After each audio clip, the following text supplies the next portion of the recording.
Welcome to Out with Dan, the podcast that spotlights and examines the voices of LGBTQ+ authors, characters, and our allies. Together, we lift our voices and we tell our stories. I'm Dan White. Join me as I chat with this week's author.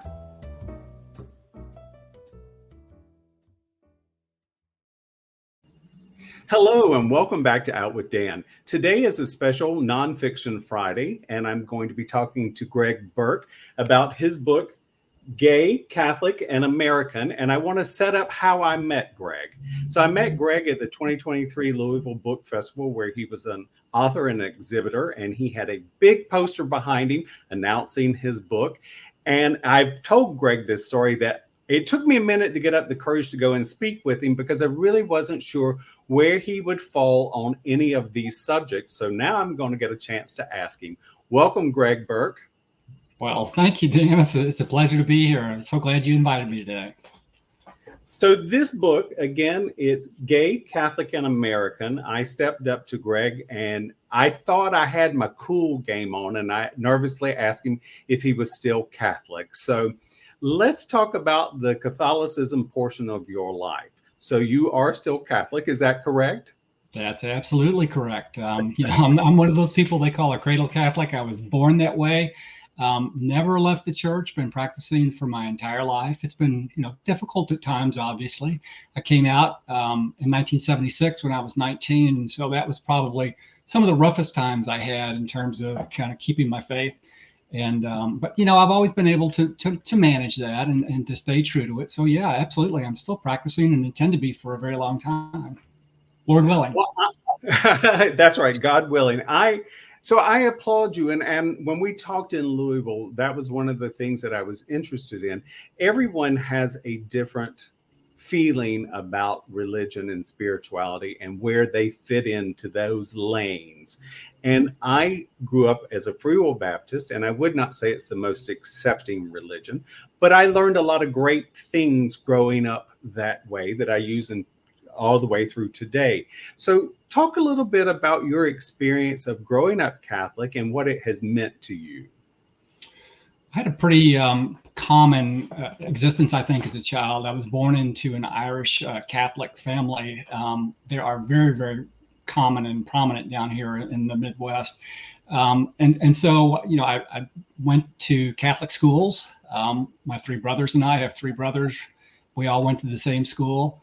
They were all boys. So obviously we went to same-sex schools. And so I would go through this process of, my brothers would precede me, and then, I'd have a bad reputation as soon as I got there. But, that was just part of the whole Catholic experience.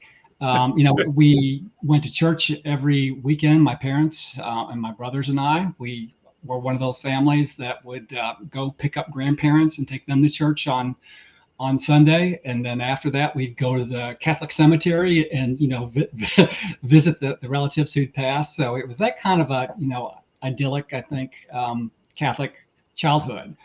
I went to a Catholic high school, and then after that, graduated and went to the University of Louisville which is a local state school here in Kentucky, for 4 years. And then after that, went to the University of Notre Dame.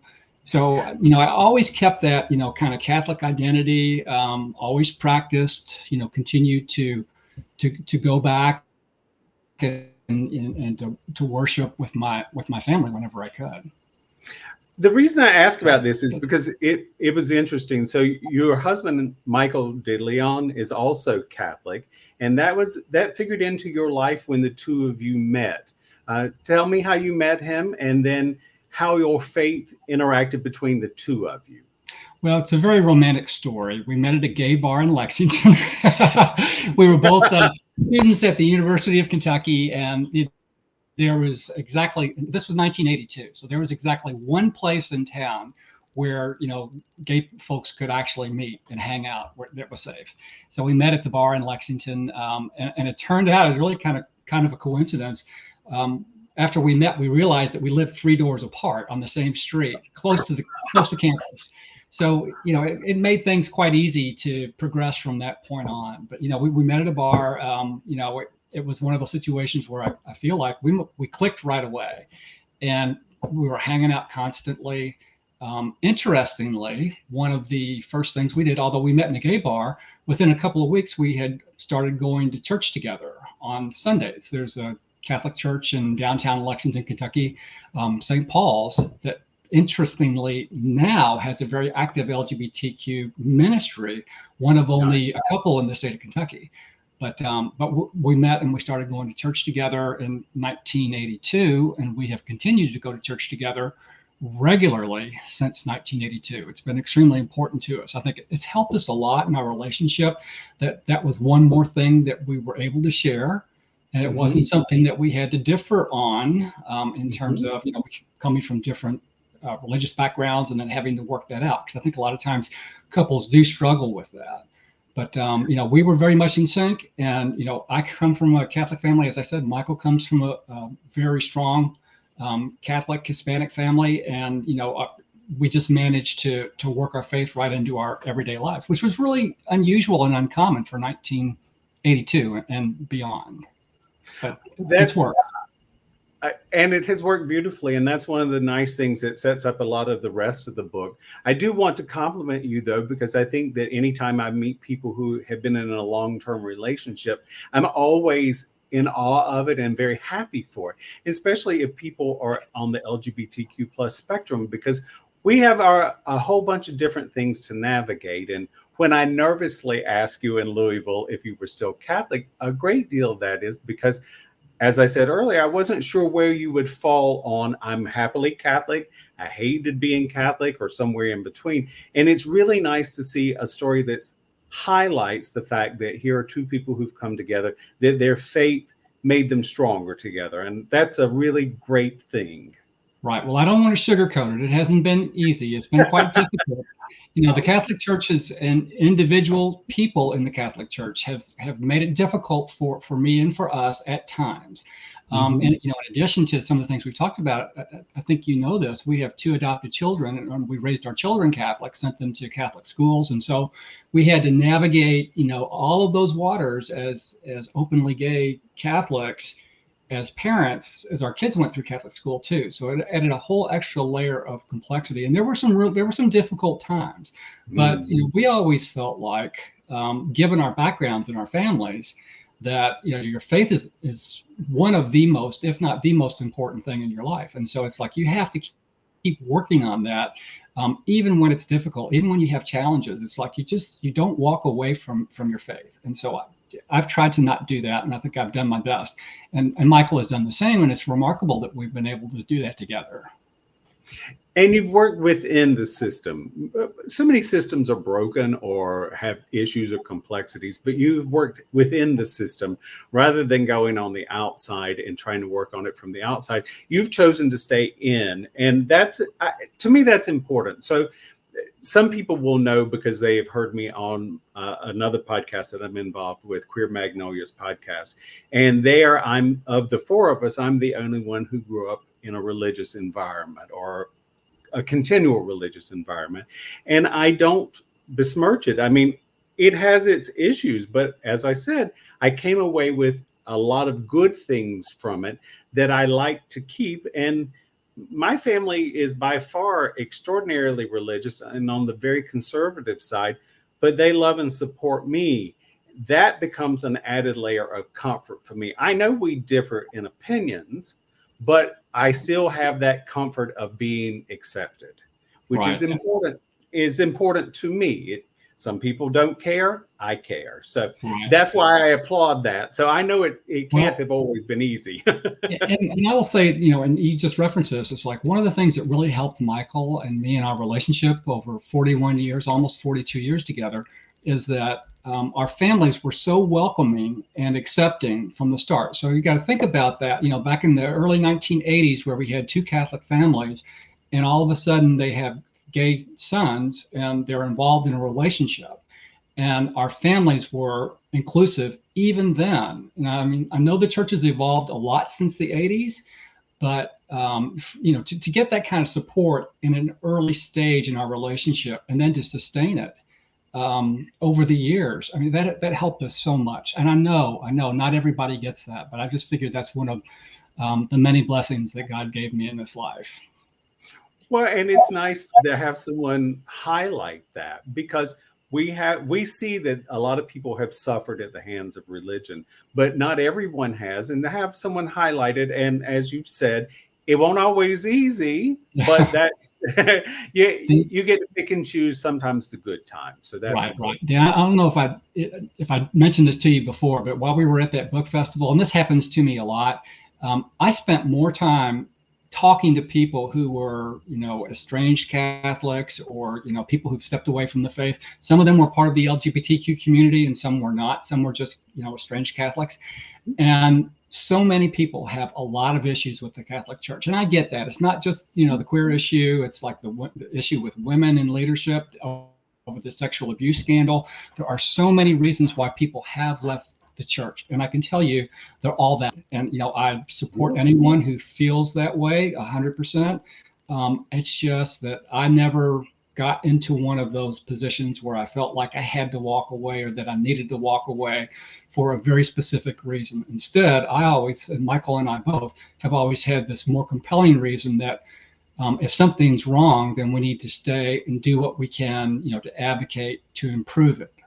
So, that's what we do. But I spent a lot of time at that book festival, and Michael and I also spend a lot of time, just talking to people, trying to help them reconcile some of their differences that they've had with the Catholic Church or with any faith. It's like, I feel like nearly all queer people have just been pushed and pushed and pushed outside of the whole religious community.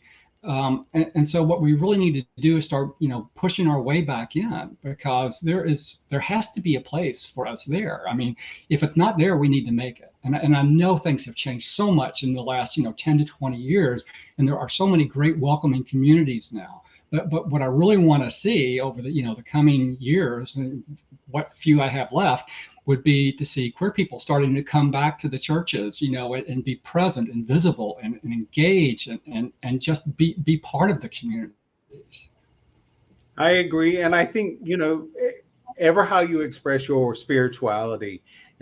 To me, it's important because spirituality has played a key role in my life. Not necessarily organized religion. I've done it many times, many different faiths, but the spirituality part is the part that speaks to me because it speaks to my soul. And how we get nourished is very important, because when we don't get nourished as a human being, I find that we create a lot of negativity around ourselves. I'm not trying to gloss it over, but to me, it's important as well. So, Absolutely. and I asked you before we started recording if I said to you that I feel like Greg is the average, everyday Greg man of the world who's done a lot of extraordinary things. So let's talk about some of the other things. I think that you sort of got put into a role of activist and leader, and in so many different ways. So let's talk a little bit about the Boy Scouts of America. Right. So I never intended to be a Boy Scout leader, but when your 6-year-old son comes home from school, with a flyer that says everybody in my class is joining the Cub Scouts, I want to join too. Then all of a sudden it's like you have a decision point that you have to make. And I think I explained this in my book. The first year our son came home with the flyer, we said, no, we don't think that's a good idea. The Boy Scouts have a long reputation. And Michael and I, my husband and I, were both Boy Scouts, by the way. But when our son wanted to join, we were very concerned about what he might be exposed to, what kind of lessons he might get, because we knew the Boy Scouts had, a pretty poor reputation when it came to inclusivity, and especially with excluding, gay scouts. So we were concerned about it, and we said, no, we're not going to do that. Well, eventually, as a 6-year-old will do, he beat us down, and we let him join the Cub Scouts. And then one of the things about the scouting program is, especially in the very early years, if you have a Cub Scout, you have to have a parent there, right there with that scout or another responsible adult, every minute of the time that they're involved. So that meant that we needed to get involved in Cub Scouting, and then ultimately that led to a position, within a couple of years, where our leader quit. And so we needed to have someone else step up and be a scout leader. And so, fool that I am, I raised my hand and I said, okay, if nobody else is going to do it, I'll be happy to do that. really not realizing what I was getting into. But then, it became a passion for me. I became a Cub Scout leader. I became then a Weeblo leader, and then I was a Boy Scout leader. Probably for over 10 years before I finally reached the point where it's just like I couldn't deal with the kind of the situation. I mean, I was openly gay as a parent of my child at my kids' schools. Michael and I were both openly gay. The scouts were aware that I was gay. The parents of the scouts were aware that I was gay, but it was an odd situation because I had to, do the don't ask, don't tell thing with the people at the Scout Council and then with the Boy Scouts bureaucracy. So it was a very uncomfortable situation because I knew that if I revealed myself to the Boy Scouts organization, that I would be removed. But I knew that a lot of the scouts and a lot of the scout families were depending on me as a leader to help keep the program going and keep it running. So it's like somebody had to do it. Finally, I got to the point where that was no longer acceptable to me, and I approached the Boy Scouts of America, and shortly after that, I was forced to resign my position as a scoutmaster. Unfortunately, that led to so that was really kind of my start. As an activist, because once that happened, it started to get media attention, and then national organizations started to pick up on it, and so I had to make a decision about, am I just going to try to be quiet and let this go, or am I going to really draw attention to this and try to bring some change as a result of it? And after thinking about it for a while, I decided, well, I might as well try to make lemonade out of lemons here. Something bad happened, and it's like, well, okay, what can I do about it? And that's when I got involved with a whole movement, the Scouts for Equality movement. GLAAD, some other national organizations were very prominent in trying to move the needle on the Boy Scouts of America and their policy towards gay inclusion. And it took a while. It took us a couple of years, but eventually we were able to get the membership policies changed. Both for gay youth and then also for gay and lesbian adult leaders who are now able to serve in the Boy Scouts of America. But it was quite a turbulent few years, and it was sad because it really was the scouts of my unit that suffered the most as a result of it. Because there was a lack of leadership then after I had to step away. I find that in reading your story, I kept that very thing kept talking to me, that the fact that while all of this is going on and you as an adult are trying to resolve things, move the needle with the Boy Scouts of America, they don't, I really hope not to be offensive, but they don't care enough what happens with your unit or on the local level, because they had an axe to grind, making sure that they kept control. And that was frustrating. I didn't know your name specifically years ago, but I remember the media attention around the Boy Scouts of America and your particular case. While I couldn't name you until I read your book, I knew about it. So, but it was one of those things. It's like you stayed inside and you worked inside once again to affect a change. Well, so I continued. Thank Mr. You. Activist. Well, I mean, that was my start. And I continued to advocate for change. And I still do, because even now the policy is not where it should be, even though it is, it's possible for gay men and lesbian women to serve as adult leaders. They can only do it at units that allow that. And each individual unit has the authority to establish their own membership policy. So, many units have decided not to allow, gays and lesbians to serve as leaders. Now, they can't do that with the boys. So they still have to allow gay youth. That is a BSA-wide policy. But as far as adult leaders, there's still room there for improvement. And I hope, and I talk about it, and other people talk about it too, that is still one more policy that the Boy Scouts need to change to be fully inclusive. Absolutely. And, just so all the listeners know, there are always two adults at all of these meetings and all of these outings. There are always two adults. And it's important to really put that out there, that as long as there are two adults there, there's balances and checks. It's what we do in business, what we do in government. It's what the Right. Boy Scouts of America does. They put this into place because they realize they don't want one person overly influencing the group. So I love the fact that they already know that they need to be inclusive as far as two adults go. So they've done that for quite some time. It's a policy called Too Deep Leadership. It's required. So you can't have a meeting or any type of activity without two adult leaders.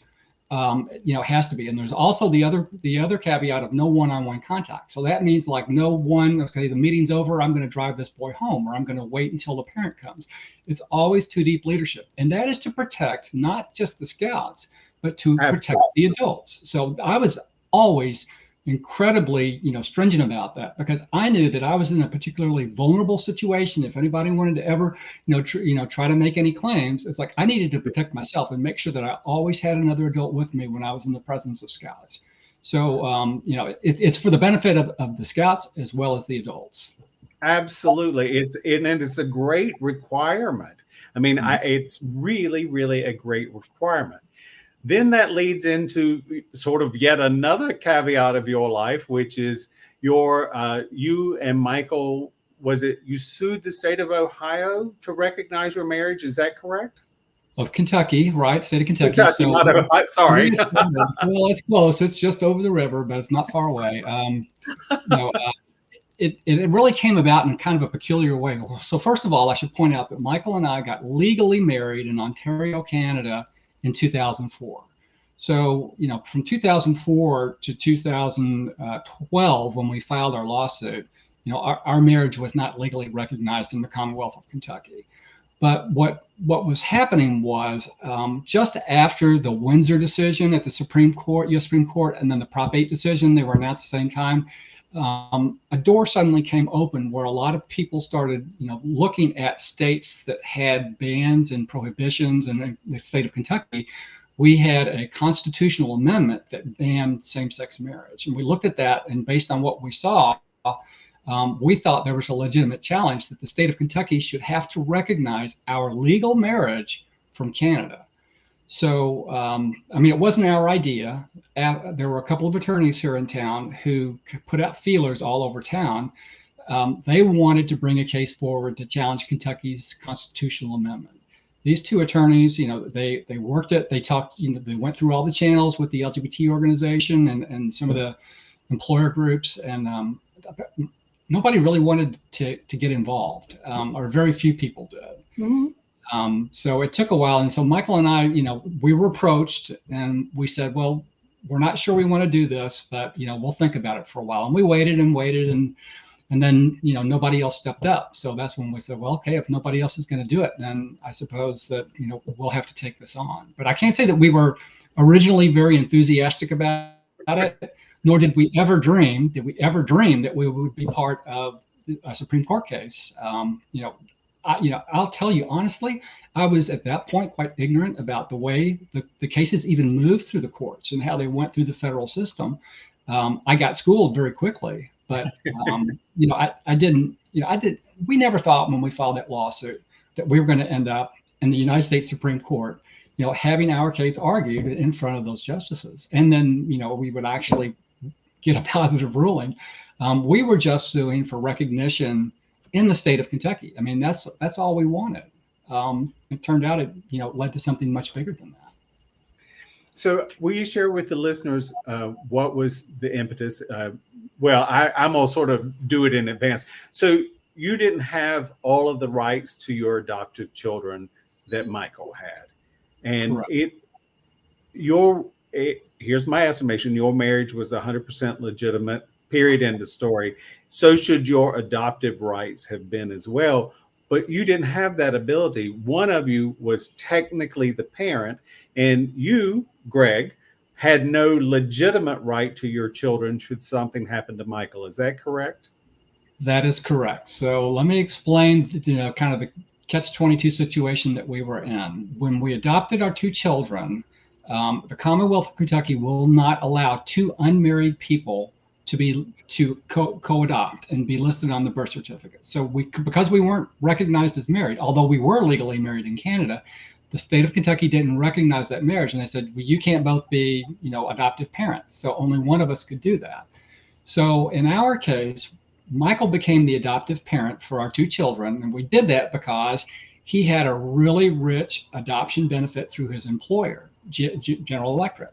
So we just said, okay, well, we'll do that. But then after the fact, we took some steps to try to establish some kind of relationship. So I was a legal guardian to the children, and Michael made some directives in his will such that if something happened to him, the children would stay in my custody and all that. But I'll tell you, in family court in Kentucky, it's like anything could happen.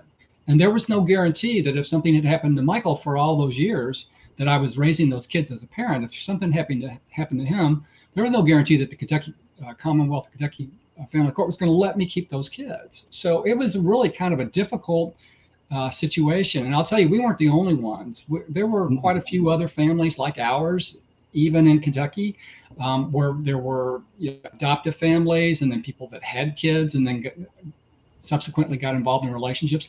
There were a lot of these, queer families, and a lot of families were at risk because the state of Kentucky would not allow our marriages to be recognized. And it not just put me at risk, but it put our children at risk. Their stability of having a parent that had been in their lives, their whole life.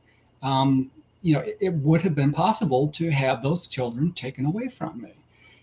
I mean, it's just a mind-boggling thing to even talk about now that a parent would have to face a situation like that. But that's what we were in. So the state wouldn't recognize our marriage, and because they wouldn't recognize our marriage, we couldn't co-adopt. So that's what our lawsuit was about. We wanted to participate in this lawsuit so that the state of Kentucky would recognize our marriage and we would be able to co-adopt our children. Now, keep in mind, they were I think 15 and 16 by the time we filed the lawsuit. And then it took, a couple of extra years after that, actually 3 years to get past all that. But we thought it was important, for our sake. And we thought there was an opportunity based on what we saw in the Supreme Court as a result of the Windsor and Prop 8 cases. So it's like, we saw the opportunity and we took it, and we're glad we did. Well, and I'm glad you did as well. And in reading your book, the reader feels these emotions, Greg. I understood exactly where you and Michael were coming from as parents. I could feel the angst. You do so well at describing that in the book, and you can feel it. And then, of course, the joy of the outcome of I knew I was going to mess it up. Obergefell. Thank you. I'm still messing it up. Versus Hodges. So it was. Let me tell you something interesting about that. So the way that case got named. So there were 4 states who were part of the appeal process. Ohio, Michigan, Kentucky, and Tennessee, and we had all of our cases heard at the Sixth Circuit Court of Appeals at the same time, and we all got overturned. And so each of those 4 states individually appealed to the United States Supreme Court. And the state of Ohio was the first to get their appeal lodged. The state of Kentucky was next. If Kentucky had been 6 minutes sooner in filing our appeal to the Supreme Court, it would have been called Bourke versus Bashir, which would have been a whole lot easier to say than Obergefell. Yes, it would have. It would have. I mean, I will ask Jim to forgive me for mangling his last name. So. I think he has trouble with it sometimes. I will say that I've heard it pronounced more than one way. Of course, none of the ways that I pronounce it. I just get to be unique, and I love that. So in a couple of minutes remaining, I'd like to ask your opinion on the 2022 Respective Marriage Act. Do you feel that's a good thing or not a good thing? Do you feel protected, or do you feel a little bit vulnerable? I actually feel a lot more protected.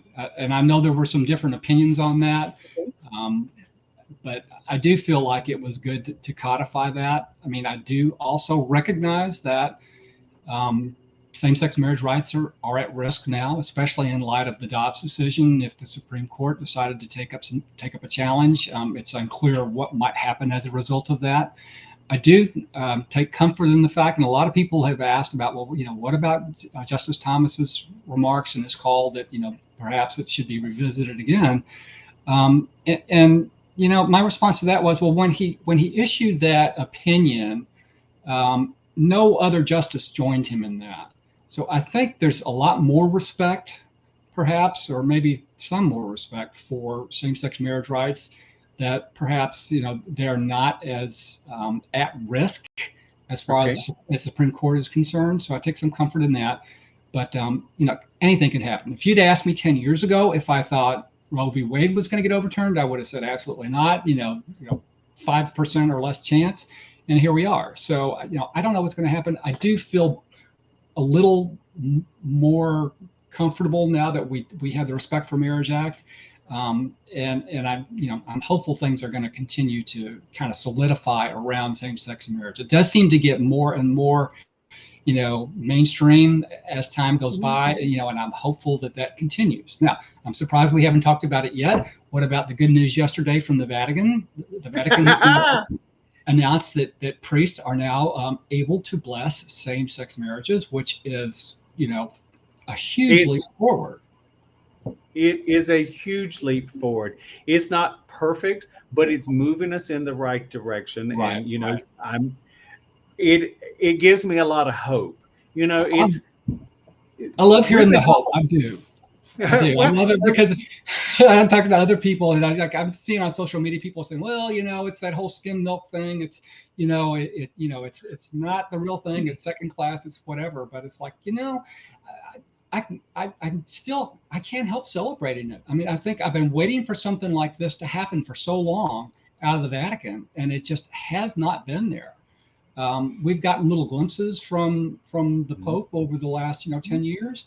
He's made some really wonderful inclusive statements, but then he said some really strange offensive things too. But this is now policy, and I think it's extremely important, and it does signal where he wants the church to go. So I'm really happy about it. I am too, and it's a big shift.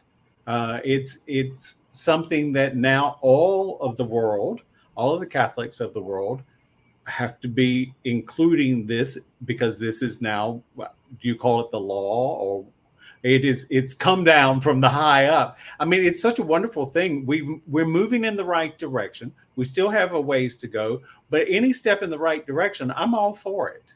I am too. It's like yesterday I was looking at social media, and there were some naysayers out there, and I was thinking about the way people started reacting when civil unions first started getting offered, maybe 20 years ago, and all the complaints about, it's like, it's not the same thing, it's second class, it's whatever. But you know what? It's a start, and you got to start somewhere, and then you can build on that and build on that.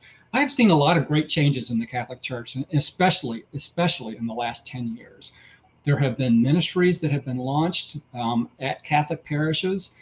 We now have some actual leaders in the American Catholic Church who are advocating for queer inclusion. We didn't have that 10 years ago. So, I mean, there's a movement. It's starting. And, I think it's only going to continue to grow as time goes by. I agree with you. And once again, I'm going to congratulate you and thank you, because you and Michael stayed inside and you worked from inside. Each little step and each little positive movement affects the hierarchy in this world. That is just the way life does. There are times we have to fight. We have to get out in the street and fight and work for what we get. But there are also plenty of opportunities to work from the inside and to try to make a positive difference. If people see us as being part of the solution, then that gives us hope, gives all of us hope on both sides. So it's not perfection or perfect, but it's a step in the right direction. Amen. So Greg knows I already fanboyed a little bit with him via email and stuff. So this book, Gay, Catholic, and American, has been such a wonderful read, and I've just enjoyed it. Cannot recommend it enough. We've talked about some things from this book, but there are plenty more things in this book that we haven't had a chance to get around to. So I encourage anybody who really wants to see what an activist who didn't start as an activist life is about. Greg's book is perfect. Do you have a website or social media that you'd like to share? Oh, absolutely. I'm active on social media. I'm on under my name, Greg Bourke, on Facebook, Gregory Bourke on Instagram. I'm out on LinkedIn. If you want to pick up the book, you can pick it up on Amazon. It's also available at the University of Notre Dame Press. And I think that's so important that this book was published by my alma mater, the University of Notre Dame. And I can tell you it is the first queer-friendly book that they have ever published. And so I think it's extremely important to recognize that when institutions like that have these long histories of, being conservative and even anti-gay, finally start, letting some things happen. I think that's extremely important. But you can pick up the book at the University of Notre Dame Press website or on Amazon. So I encourage anybody to, connect with me on social media. And, if you have any questions or would like to talk, just, reach out to me. Perfect. Thank you so much, Greg, for being here. I really appreciate it. Thank you, Dan. I appreciate you having me on today. Perfect. Hang on for me just a second. Thank you for joining me for this week's episode of Out with Dan. You can find more information about this podcast and its host at outwithdan.com, on Twitter at outwithdan, and on Instagram and Facebook at GoOutWithDan. This podcast is hosted by Authors on the Air Global Radio Network, and the theme music is provided by bensound.com. Join us again soon for the next episode of Out with Dan.